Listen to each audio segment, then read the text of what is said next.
किसान भाइयों नमस्कार। मैं हूं दशरथ धाकड़। आप देख रहे हैं डी फार्मिंग यूट्यूब चैनल। धान की फसल में डालें 3 ज़रूरी चीज़ें। किसान भाइयों, धान की फसल में किसान ज़्यादा उत्पादन लेने के लिए शुरुआत में तो सभी पोषक तत्व डाल देते हैं, लेकिन जब धान में बालियाँ निकलना शुरू होती हैं उसके बाद वो किसी भी प्रकार से धान में किसी भी चीज़ का प्रयोग नहीं करते हैं। किसान भाइयों, आपको बता दूं कि धान की पूरी पैदावार धान की बालियों पर निर्भर करती है। अगर धान की बालियों की लंबाई ज़्यादा होगी, उसमें ज़्यादा दानों का भराव होगा, दानों का आकार बढ़ेगा, तब हमारे धान का उत्पादन भी बढ़ेगा। लेकिन जब धान में बालियाँ निकलना शुरू होती है उसके बाद किसान धान में किसी भी प्रकार से किसी भी चीज़ का प्रयोग नहीं करते हैं, जिससे उनके उत्पादन में गिरावट आती है। इस वीडियो में मैं आपको 3 ऐसी चीज़ें बताऊंगा जिनका प्रयोग आपको धान में बालियाँ आने के बाद करना है। इन तीनों चीज़ों के प्रयोग से धान में बालियों की लंबाई बढ़ेगी, बालियों में ज़्यादा दानों का भराव होगा, दाना चमकीला बनेगा और हमारा उत्पादन बढ़ेगा। पूरी जानकारी के लिए इस वीडियो को आप आखिर तक ज़रूर देखें। किसान भाइयों, आपसे रिक्वेस्ट है, यदि आप हमारे यूट्यूब चैनल पर पहली बार आए हैं, चैनल को सब्सक्राइब करें, पास में जो घंटी है उसे ज़रूर दबाएं ताकि आपको हमारी हर एक नई वीडियो का नोटिफिकेशन तुरंत मिल सके। किसान भाइयों, जब धान में लगभग 5 से 10% तक बालियाँ निकलना शुरू होती हैं, कहने से मेरा मतलब है कि जब धान गबोड़ अवस्था में होता है उस समय आपको पहली चीज़ उपयोग में लाना चाहिए NPK 05234। NPK 05234 के बारे में बहुत से किसान जानते हैं। इसमें 52% फास्फोरस, 34% पोटास पाया जाता है।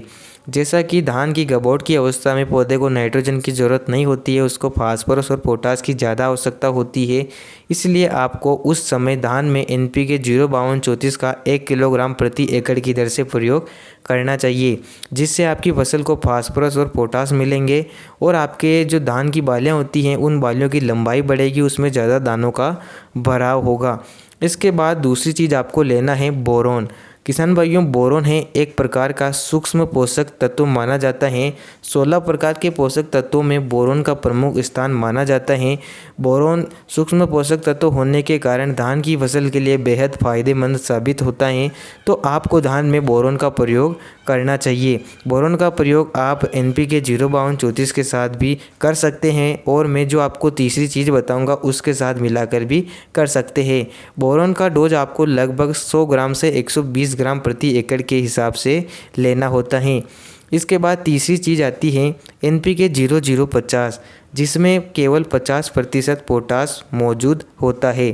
किसान भाइयों, NPK 0050 का प्रयोग आपको धान में दाना भराव के समय करना है, यानी कि जब धान में बालियाँ निकलना शुरू होती है उस समय आप NPK 05234 का प्रयोग कर सकते हैं।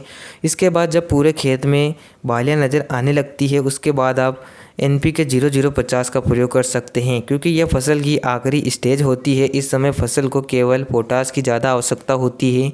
अगर आप NPK 0050 का प्रयोग करते हैं तो इससे आपकी फसल को पोटास भी मिलता है, साथ में इसमें कुछ सल्फ़र की मात्रा भी होती है जो आपकी फसल को मिलती है, जिससे धान की बालियों में दानों का भराव अच्छी तरह से होता है, दानों का वजन बढ़ता है, साथ ही पोटास दानों में एक चमक प्रदान करता है।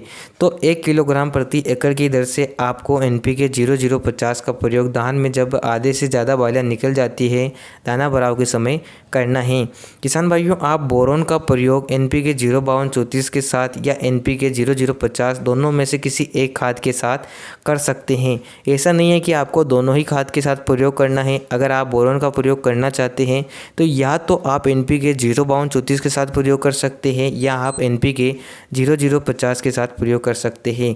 तो धान में बालियाँ निकलने के बाद अगर आप इन तीनों चीज़ों का प्रयोग करते हैं तो आपके धान से आपको अच्छा उत्पादन मिलता है, धान में बालियों की लंबाई भी बढ़ती है, दाना भराव अच्छे से होता है। तो किसान भाइयों, उम्मीद करता हूँ किसानों को ये जानकारी पसंद आई होगी। पसंद आई हो तो वीडियो को लाइक, अपने किसान साथियों के साथ शेयर करें। मिलते हैं नई वीडियो में। धन्यवाद। जय किसान।